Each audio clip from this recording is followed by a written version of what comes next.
নমস্কার বন্ধুরা, শ্রাবন্তীস ক্রিয়েশনের আরও একটি নতুন ব্লগে তোমাদের সবাইকে অনেক স্বাগত। এখন ঘড়িতে সময় সকাল কিন্তু বাজে 6টা। আমি ঘুম থেকে উঠেই আগে ছাদে চলে এসেছি।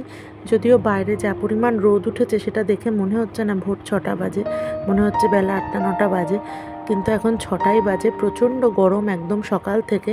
তো আমি যত জামা কাপড় আগের দিন কেচেছিলাম সেগুলোকে সব তুলে নিলাম, আর এদিকে মাম্মামকেও ঘুম থেকে ডেকে তুলে দিয়েছি। ও এখন ব্রাশ করছে, আর আজকে থেকে তোর এক্সাম স্টার্ট হচ্ছে, তোমাদের আগেই বলেছি। তো ওকে এখন চটপট করে আমি রেডি করে দিচ্ছি, দিয়ে কিন্তু আগে স্কুলে দিয়ে আসবো, তারপর আমার যাবতীয় যা কাজ আছে সেগুলো করব। তোমরা দেখে বুঝতেই পারছো আমার খাটের ওপর একদম লণ্ডভণ্ড হয়ে আছে, কিন্তু এখন না সেদিকে তাকানোর সময় নেই, কারণ ও খুব 7:30টার মধ্যে স্কুলে ঢুকতে হবে এবং পরীক্ষা স্টার্ট হয়ে যাবে, যার জন্য তাড়াতাড়ি একটু চটজলদির মধ্যে আছি। ওকে রেডি করে আমিও রেডি হব, তারপর আর কি ওকে স্কুলে দিয়ে আসবো। মাঝে বেশ মাম্মাম ছুটিতে ছিল, বেলা করে ঘুম থেকে উঠতো, তো এখন এত তাড়াতাড়ি ডেকে দিয়েছি বলে ওর কিন্তু একটু অসুবিধাই হচ্ছে, কিন্তু কিছু করার নেই, স্কুল থাকলে তো উঠতেই হবে। তবে আগে টাইমটা সকাল 8টা 10 ছিল, আমার মতে ওটাই ভালো ছিল, এটা একটু বেশি তাড়াতাড়ি হয়ে গেছে। যাই হোক, কিছু করার নেই, যেমনটা হবে সেটাকেই অ্যাকসেপ্ট করতে হবে। এখানে কিন্তু মাম্মাকে আমি মোটামুটি দেখো রেডি করে দিয়েছি, জাস্ট চুলটা বাঁধবো তাহলেই কিন্তু হয়ে যায়। আর ঘুম থেকে সকালবেলায় বাচ্চাকে তোলা মানে এটা তো জানো প্রতিটা মায়েরই একটা বিশাল স্ট্রাগল বলতে পারো। তো যাই হোক, আমার মাম্মামকেও সেরকমভাবেই আমার ঘুম থেকে তুলতে হয়। ওঠার পরে ওর মুডটা চেঞ্জ হতে অনেকটা সময় লাগে, সেটা ওকে দিতে হয়, তারপর কিন্তু ও ঠিক হয় আস্তে আস্তে। তো যাই হোক, এখন দেখো চুলটা বেঁধে দিচ্ছি, আর তার মধ্যে জানো তো মাম্মামের এত বড় চুল, যার জন্য সেটাকে মেনটেন করাও একটা বিশাল ব্যাপার হয়ে দাঁড়াচ্ছে এই গরমের মধ্যে। কিন্তু তবুও সে চুল তো কাটবে না, তার শখ। তো আমিও আর বাধা দিলাম না, ঠিক আছে যখন শখ তো সেটাকে সেইভাবে রাখো, যত্ন করতে হবে ছোটোর থেকে, তাহলেই চুলটা ঠিক থাকবে। তো তোমাদের সাথে কথা বলতে বলতে এখানে কিন্তু মাম্মামকে রেডি করে দিয়েছি, আর ও কিন্তু কন্টিনিউ নেচেই যাচ্ছে, দেখতে পাচ্ছ। তো সেটা সব সময়ের জন্যই ও করে, নতুনত্ব কিছু নেই।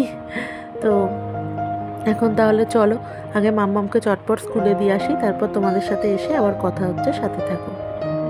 মাম্মামকে স্কুলে দিয়ে ঘরে চলে এসেছি, আর মানে এসে খুব শরীরটা অস্বস্তি লাগছে, এত পরিমাণ বাইরে রোদ উঠে গেছে, জাস্ট কিছু বলার নেই। তার মধ্যে একটা হাতাওয়ালা জামা আমি পরে গেছি, যার জন্য আমার আরও বেশি কষ্ট হচ্ছিল ওকে দিতে গিয়ে। যাই হোক, তো এখন এসে দেখো যে জামা কাপড়গুলো সব বললাম তোমাদের তখন তুলে রেখেছি ছাদ থেকে, দেখলে সেগুলোকে আর ভাঁজ করার সময় হয়নি। এখন কিন্তু সেটাকে চটপট করে আগে ভাঁজ করে নিচ্ছি, নিয়ে তারপর বিছানাটাও কিন্তু আমি গুছিয়ে ফেলবো, নিয়ে তারপর আমার এখনও চা খাওয়া হয়নি, তো চাটাও আমি খাবো। তো চলো আমার সাথে থাকো, আর আমার ব্লগটা কিন্তু দেখতে থাকো। আর প্লিজ সবাই আমাকে একটু সাপোর্ট করো, আমাকে একটু কমেন্ট করো, লাইক করো, জানিও যে আমার কেমন লাগছে ব্লগটা তোমাদের, তাহলে আমি আরও বেশি ভরসা পাবো, আরও বেশি এগোতে পারবো। তোমাদের সাপোর্ট ছাড়া কিন্তু যেটা কখনোই সম্ভব নয়। তো এই হচ্ছে ব্যাপার। এখন আবার তাড়াতাড়ি করে কাজগুলো করে একটুখানি নিজেকে সময় দিয়ে তারপর কিন্তু নিচে যেতে হবে, নিচে গিয়ে রান্না বান্না স্টার্ট করতে হবে। তবে মা যেহেতু বাড়িতে আছে আমার কিন্তু অনেকটাই চাপমুক্ত, কারণ মা থাকলে প্রচুর হেল্প করে, তরকারি কেটে দেয়, সমস্ত কিছু। আমি কিন্তু তাহলে রান্নাগুলো চটপট করে ফেলতে পারি। তো মা আমাকে বললো তুমি যাও, গিয়ে ওপরে একটু রেস্ট নাও, নিয়ে তারপরে আসো, রোদ্দুর থেকে এসেছো, ওই জন্য আমিও কিন্তু আর সেই ইয়েটা নিলাম না, একটুখানি রেস্ট নিয়ে তারপর রান্নাঘরে যাবো। আর দেখতেই পাচ্ছ আমি এসি অন করে দিচ্ছি, কারণ পারা যাচ্ছে না। দেখো বাইরের রোদটা দেখে বুঝতে পারছো আমি জানলার পর্দা পর্যন্ত টেনে দিলাম, এত তাপ আসছে রোদের।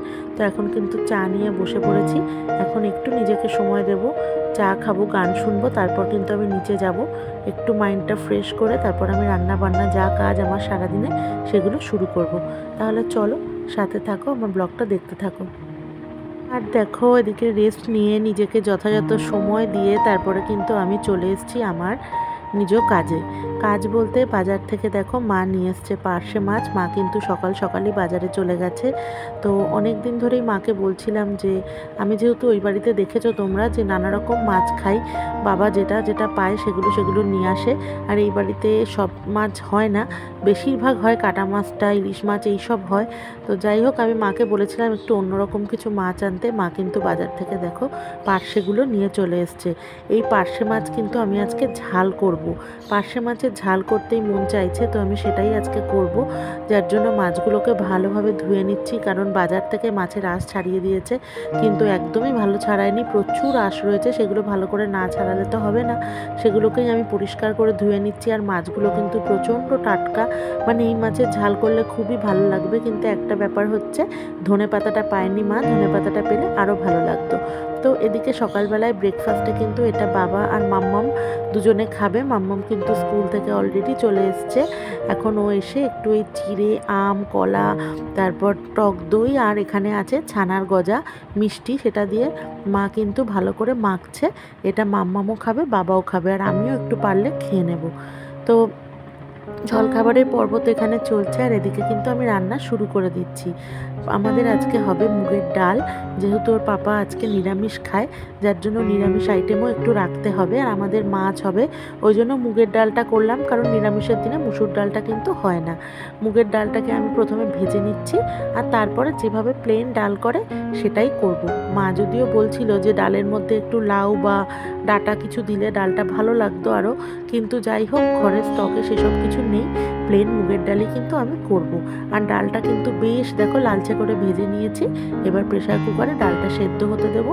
আর আমি পাশে কিন্তু আমার ভাজা, মানে ডালের সঙ্গে যে ভাজাগুলো হবে, বা এমনিও আজকে একটু উচ্ছে আলু ভাজা করব, কারণ উচ্ছে আলু ভাজাটা না মাম্মাম খেতে খুব ভালোবাসে, বাদাম দিয়ে একটু পেঁয়াজ কুচি দিয়েও খেতে খুব ভালোবাসে, ওর জন্যই আর কি করব।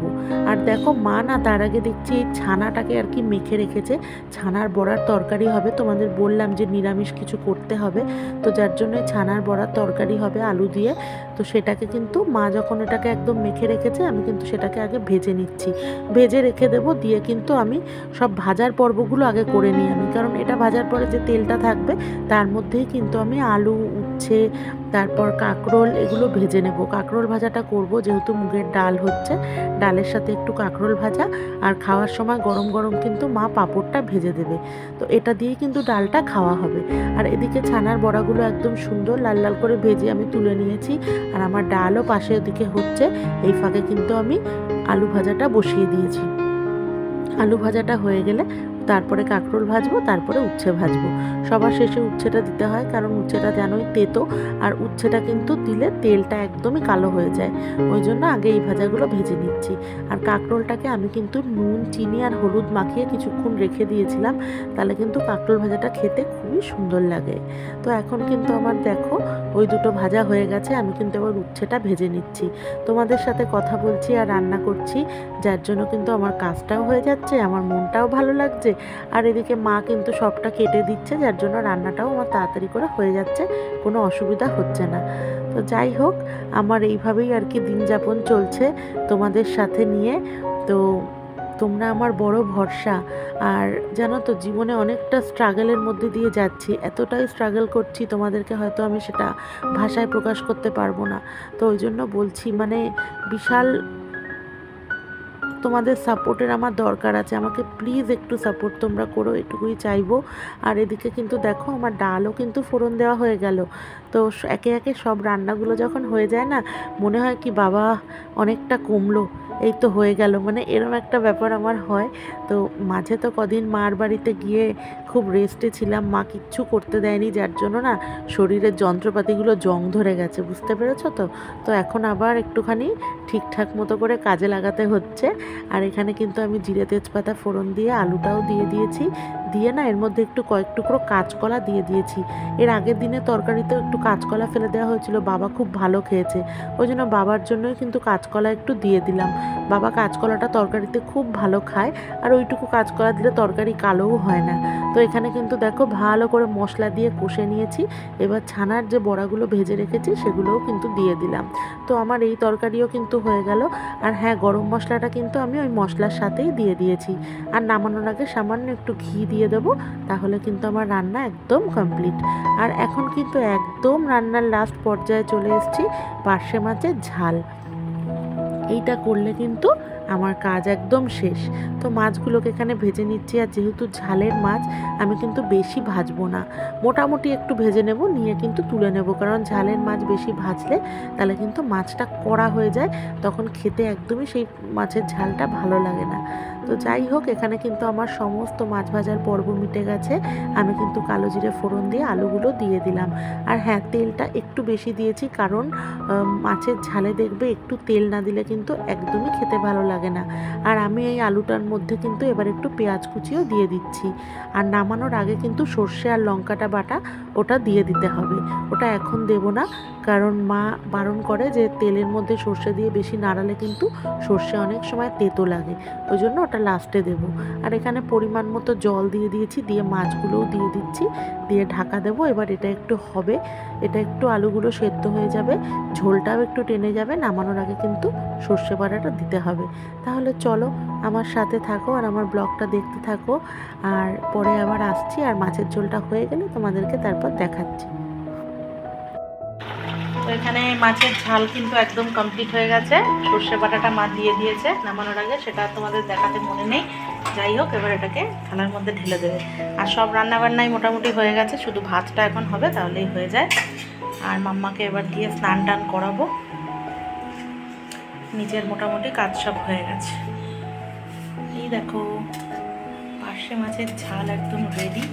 আলু ছাড়াও ওটা ভালো লাগে, তবে আলু দিলে একটুখানি খেতে, আলু ছাড়া যেন কীরকম লাগে খেতে, ওই জন্য একটু আলু দেওয়া হয়েছে। ঠিক আছে, তো চলো তাহলে মাম্মামকে স্নান টান করিয়ে নিই, পরে আবার আসছি, সাথে থাকো আর ব্লগটা দেখতে থাকো। আর এই যে গুড়গুড়ির কেমন পরীক্ষা হয়েছে বলো, কেমন পরীক্ষা হয়েছে? ফাটাফাটি পরীক্ষা হয়েছে, যাক আচ্ছা, ভেরি গুড, ঠিক আছে। চলো তাহলে, এখন সবে 12:10, মানে এখন ধরো 12টাই বাজে, ফাস্ট আছে ঘড়িটা একটু। তো চলো পরে আবার আসছি। Hello friends, good evening. এখন ঘড়িতে সময় সন্ধ্যে বাজে 7টা, আর ঘুম থেকে উঠেছি, মানে একটু দেরি করে শুয়েছি আমি। মাম্মাম ঘুমিয়েছে প্রায় 4:30 পর, আর আমি ঘুমিয়েছি 5:30। তো যথারীতি 6:30টার সময় উঠলাম, উঠে ফ্রেশ হলাম, হয়ে এখন মাম্মা একটুখানি ওর পাপার সাথে আবার আজকেও বেরোচ্ছে।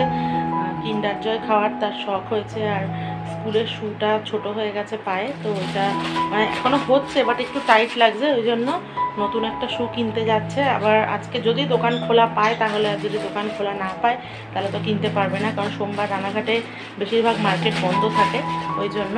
তো এখানে দেখো মাম্মাকে রেডি করে দিয়েছি, এই জামাটা পরিয়ে চুল বেঁধে দিয়েছি।